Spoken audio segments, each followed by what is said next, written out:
As Biden spent the week embarrassing himself and the U.S. and Ireland, well, China's dangerous coalition grew even larger. Now, even fake news CNN, they are raising the alarm about the number of world leaders now rushing to meet with President Xi of China. So let me be very clear.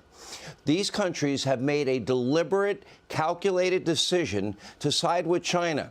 In other words, they're betting on China being the dominant world leader in the world. And you know what? That's not good for us, because it's always been the United States that they look to.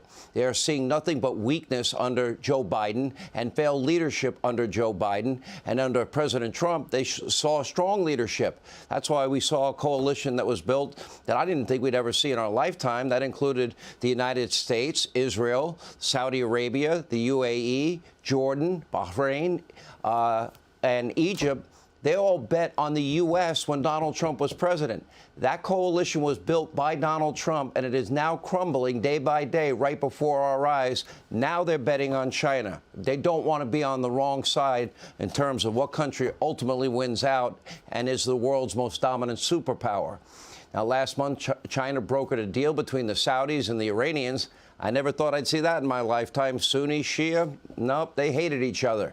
Many are speculating it will soon now throw its weight into a deal between Saudi Arabia and Syria. That, we hear, is next. Meanwhile, according to the leaked documents, the UAE and Russia, they have reportedly deepened their ties, while Egypt, which, by the way, we give billions of dollars to, allegedly planned to secretly send thousands of rockets to Russia amid their war with Ukraine. In other words, they are choosing the other side.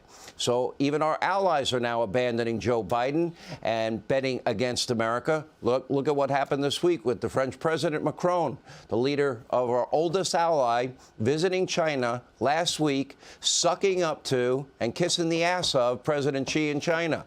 And by the way, throwing the U.S. under the bus over the issue of Taiwan before urging Europe to move away from their dependency on the U.S. dollar, the world's currency.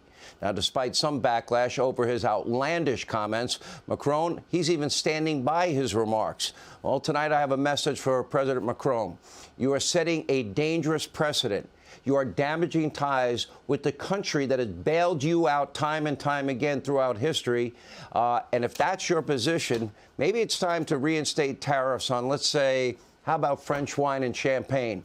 Massive tariffs, like, 25, 30%. Or how about we stop funding the war on your continent in Europe, the war in Ukraine, until the rest of Europe, like the French, until you step up and you pay your fair share, or better yet, well, Europe is your problem. It's not our problem anymore. How would you like that? Foreign policy from America. Now, unfortunately, this does not stop with Macron. Now, today, Brazil's president meeting with President Xi in China. Everyone's going to China to kiss President Xi's ring, while Germany's foreign minister met with her Chinese counterpart. Hey, Sean Hannity here. Hey, click here to subscribe to Fox News YouTube page and catch our hottest interviews and most compelling analysis. You will not get it anywhere else.